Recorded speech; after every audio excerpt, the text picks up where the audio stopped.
코인 이슈가 작년 11월 달에 이거 매수하세요 5개월 전에 말씀드렸던 거 있어. 5개월 전이 아니지. 그 전부터. 작년 상반기부터 한 4월 달, 3, 4월 달.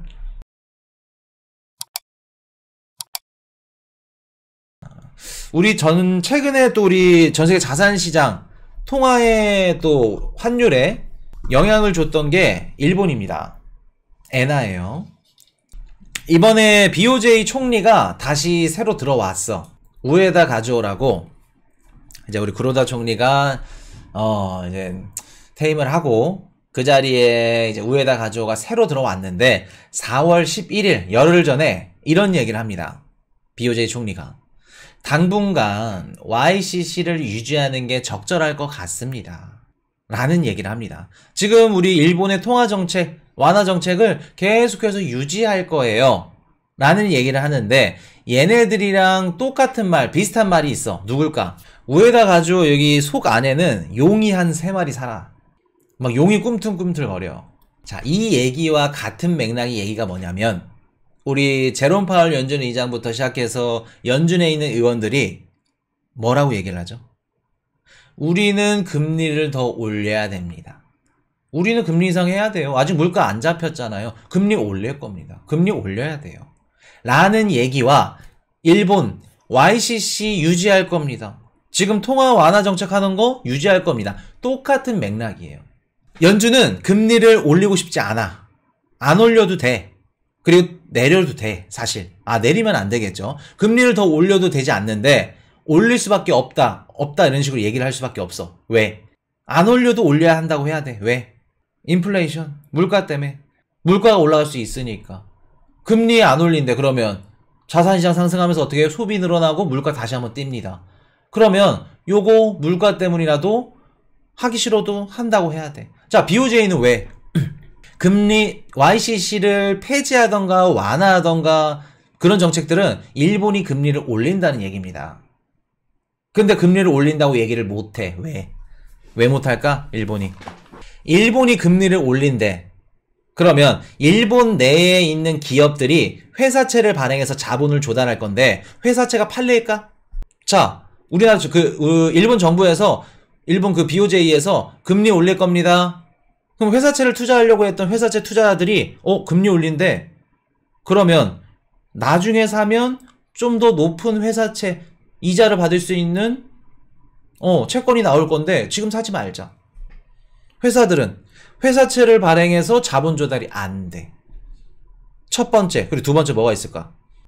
우리 엔캐리 트레이드 배웠죠. 일본은 엔저 정책이죠. 금리가 낮습니다. 미국은 기준금리가 5%죠. 그러면 일본에 있는 자금을 갖고 미국으로 들어가서 투자를 해. 쉽게 말해서 일본 은행에 빌려가지고 미국 은행에 넣어놓기만 하더라도 5%의 이 차익이 생겨, 마진이. 물론 5%는 아니죠. 0.25 요거니까. 이 스프레드, 금리 스프레드만큼 돈을 벌 수가 있어. 근데 일본이 금리를 올린대. 그럼 요거 일본이 금리를 올린다는 건 미국과의 금리 스프레드 간격 차이가 줄어든다는 거죠. 그러면 줄어드는 만큼 마진도 적다는 겁니다. 그럼 기존의 NK 트레이드 자금으로 수많은 해외 자산들, 주식들, 채권들 투자하고 있는 사람들은 어떻게 해요? 그 자산들을 팔고 일본으로 들어오겠죠. 그리고 이미 나가려고 준비 중인 분들은 어떻게 해요? 안 나가겠지. 못 나가지. 투자가 어떻게 된다? 줄어든다. 그렇기 때문에 일본이 금리를 올린다고 하더라도 어떻게 해요? 올린다고 얘기를 못해. 왜? 이러한 이유들 때문에. 2월 달에는 이제 뭐가 많이 일어나냐면은 기업들이 회계 정리를 합니다. 회계 정리를 하면서 자본을 막 끌어당기고 정부에서 이 기업들은 어떻고 신용평가도 그렇고 이것저것 좋은 것들을 받고 자금을 좀 미리 선조달해서 이렇게 굴러가려면 2월 달에 기업들이 회계 정리를 하고 그때 많이 발행하는 게 뭐냐면 회사채입니다. 근데 지금 일본의 기업들은 회사채 발행이 사실상 힘들죠. 2월 달에 어떠한 뷰들이 시장을 때렸죠?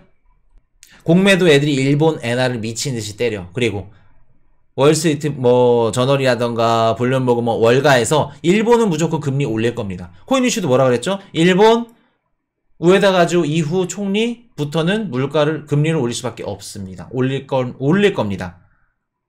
코인 이슈랑 똑같은 분석을 하고 이런 애널리스트들이 많으면서 어떻게 돼요? 회사채 팔릴까 안 팔릴까? 안 팔립니다. 안 팔려요. 그리고 이미 작년 12월 달에 YCC를 0.25 들어 올렸죠. 금리를 올렸습니다. 그러니까 한 번 더 올릴 거다라는 이런 분석들이 계속해서 시장에 팽배해. 그러니까 회사채가 안 팔리지. 그럼 일본의 기업들은 죽어나는 겁니다. 이제 이해되셨나요? 일본이 이렇게 말할 수밖에 없는 거. 이런 기사를 보더라도 아 얘네 진짜 금리 안 올리는구나 라고 생각하시면 안 된다는 거예요. 자, 그럼 코인 이슈야 언제부터 일본이 금리를 올릴 수 있을 것 같냐? 이번 달 27일부터 28일 우에다 총재랑 뭐 히미노 료조, 뭐 우치다 시니치 부총재 이런 분들이 새로 지도부를 꾸려서 첫 금융정책 회의를 연다고 합니다. 27, 28. 그러면 이때 일본이 금리를 들어 올린다고 할까? 그럴 가능성은 굉장히 희박하죠. 왜? 5월 3일 날 미국의 금리 인상이 남았기 때문에. 일본도 금리 들어 올려, 미국도 금리 들어 올려. 전세계 자산시장이 당연히 좋지 않겠죠. 그러면 미국과 일본은 서로 공조하는 국가다. 미국이 금리 인상을 어느 정도 막바지쯤에 다 올렸을 때 그때 스리슬쩍 일본이 올릴 확률이 높다. 그럼 우리가 보는 시점은 5월 이후 시점. 5월 이후 시점. 그렇기 때문에 이번 연도 코인 이슈가 말씀드렸던 조정이 올 수 있다, 하락할 수 있다, 위험하다 말씀드렸죠. 그 시점과 또 겹치는 게 또 일본 금리 정책 방향성 요거랑 겹치는 겁니다. 그냥 코인 이슈가 그냥 개인적인 생각으로 막 내피셜로 언제 위험합니다, 뭐 떨어집니다 말씀을 드리는 게 아니에요. 이것저것 진짜 하루에 10시간 이상씩 분석을 하고 이것저것 막 맞추고 이럴 것 같고 저럴 것 같고 아 이러면 확률적으로 더 높겠다 라고 해서 분석이 나오는 겁니다. 그래서 그 내용들이 디테일한 것들이 우리 멤버십 방송에서 나오는 거고 우리 정규 방송에서도 이렇게 조금씩 드리는 거고. 이해되셨나요? 비트코인을 투자하는데 일본 총리가 뭐고 이게 뭐고 뭔 상관이야? 라고 생각하시는 분들 계실 거야. 이슈님 방송이 예습이고 뉴스 기사가 복습 같은 느낌이에요. 코인 이슈 방송을 보시면은 몇 달 후에 나오는 기사들도 나와. 이거 저거 3개월 전에 다뤘던 건데. 자, 그럼 다시 돌아와서 일본의 금리 인상은 엔화 가치가 상승한다는 겁니다. 엔화 가치 상승은 뭐예요? 달러 가치 하락이죠. 그러면 달러 가치가 하락하면 우리가 투자하는 주식이나 비트코인이나 상승하겠네? 그러면 일본이 금리를 올리는 건 비트코인 떡상이네? 주식 떡상이네? 이렇게 분석하시는 분들 계실 겁니다. 맞을까? 노우죠. 반대입니다. 아까 우리 엔캐리 트레이드 자금 말씀드렸죠. 일본이 금리를 올리면 해외에 나가 있던 엔캐리 트레이드 자금으로 투자를 했던 투자들이 일본으로 들어옵니다. 그러면 그분들은 뭐 어떻게 들어올까? 미국 국채를 샀어. 미국 국채를 시장에 던지고 테슬라를 샀어. 테슬라 시장에 던지고 달러로 바꿔서 일본 시장으로 들어와서 엔화를 바꿔서 들어오는 겁니다. 그러면 엔화 가치 올라가면서 일본이야 뭐 그럴 수 있다 쳐. 전 세계에 있는 자산 시장, 채권 시장은 매도 물량이 나오는 거죠. 좋을 수 있을까? 엔화에는 좋겠죠. 엔화는 강세로 돌아설 겁니다. 이렇게 된 게 절대 좋을 수가 없다. 원화는 어떨까? 원화가 좋을 수 있을까? 절대 좋을 수가 없죠. 자, 요것도 오늘 뭐 그레치 특집인가? 죄송합니다. 이거 말씀드리기가 싫은데 자, 우에다 신임 BOJ 총재가 당분간 YCC 유지하는 게 적절하다 이렇게 말할 수밖에 없는 이유 알려드렸죠. 자, 시장 눈치 보기 지속될 듯. 자, 보세요. 투자의 달인 워렌 버핏이 일본 증시 추가 투자 본격화, 엔화 채권을 발행했대. 워렌 버핏이 얼마 전에 얘네 회사의 주식들을 미친 듯이 팔았어. 어떤 주식들일까? 이미 작년부터 준비가 됐어. 중국 전기차, 비아디 팔았죠. 2008년도에 샀나? 한 2,000배 정도, 몇천 배 정도 수익을 보고 팔았습니다. 그리고 TSMC 팔았죠. 그리고 최근에 판 거. 미국의 중소형 은행주들, US뱅코프 이런 애들, 지역은행들, 얘네들 팔았습니다. 얘네들 팔아서 뭐를 샀을까? 1조 6천억 원 규모의 엔화 채권을 발행했습니다. 그래서 뭐 미주증권 통해 가지고 버크셔 해서웨이가 얘네 그 워렌 버핏 회사니까 3년물 이것저것 5개 종류의 채권을 발행해서 어떻게 해요? 일본 투자하겠다고 하는 겁니다. 일본 투자 왜 하는 걸까? 워렌 버핏이 옥시덴탈을 왜 샀을까? 정유주를. 기름 뽑아내는 기업을 왜 샀을까? 워렌 버핏이 왜 팔았고 왜 샀는지를 이것만 공부하셔도 지금 어떻게 흐름이 어떻게 흘러가나 돌아가나 알 수가 있어. 금리가 낮을 때 저렴하게 일본 증시 투자해서 일본이 금리를 올려서 엔화 가치가 상승하고 일본 증시가 상승하면 워렌 버핏의 자산은 어떻게 될까? 불고 어렵나요? 자, 그러면 코인 이슈가 작년 11월 달에 이거 매수하세요 5개월 전에 말씀드렸던 거 있어. 뭐죠? 5개월 전이 아니지. 그 전부터 작년 상반기부터 한 4월달 3, 4월달 엔화 있죠. 멤버십 방송에서 말씀을 드렸고 정규 방송에서도 엔화 요거 여유 되시는 분들 한번 담아보세요. 매수 시그널 나왔습니다. 왜 사라고 했을까? 그때 당시에 방송이나 이런 것들 보면은 엔화 망한다. 일본 망할 거다. 왜? 부채가 1등이래. 베네수엘라보다 더 많대. 그리고 얘네는 디플레이션 국가래. 일본 망할 거래. 아니다. 엔화 사놓으면 요거 돈 좀 짭짤할 거다. 말씀드렸었죠. 그러다가 5개월 뒤에 누가 투자가 들어가요 이제? 워렌 버핏이 투자가 들어갑니다. 코인 이슈가 알았을까? 워렌 버핏 했다는 거? 한다는 거? 우리가 단순한 겁니다. 뭐 코인 이슈 점쟁이도 아니고 통화도 똑같아. 주식도 똑같아. 비트코인도 똑같아.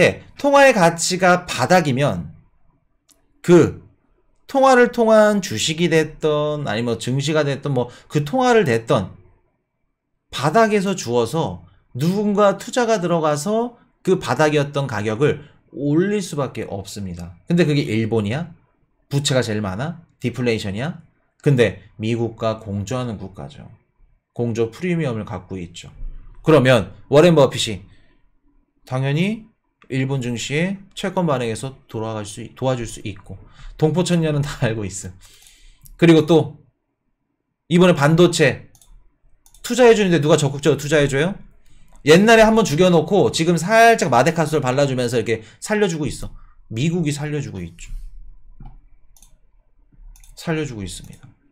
워렌 버핏이 투자할지는 몰랐지. 근데 이러한 큰 틀의 움직임은 알고 있었기 때문에 작년 11월 달에 엔화 이거 한번 주워보세요. 나중에 황금 두꺼비 정도는 아니어도 황금 뭐라고 해야 될까? 진해? 효자로 다가오긴 할 겁니다. 라는 말씀 드렸었죠. 이렇기 때문에 엔화 괜찮습니다. 일본 주의 깊게 보셔야 됩니다. 말씀을 드렸던 겁니다. 이해되셨죠? 그렇기 때문에 이거 뭐 조금 더 주식 관심 있으신 분들은 또 일본 증시를 조금 더 보실 수도 있는 거고. 그렇게 보시면은 좋을 것 같다는 거. 그래서 우리가 이번 연도 중요하게 생각해야 될 부분 중에 하나가 뭐냐면 일본의 금융정책 방향성, 금리를 올릴 건지 그대로 갈 건지 그게 중요하겠죠. 바이든의 제안은 거절했는지 뭐 이렇게 중요하지 않고 막 무너지지 않을 것 같으니까 그냥 그대로 넘어간 것 같습니다. 미국이 뭐 망한다 없어진다 라는 말들을 하시죠.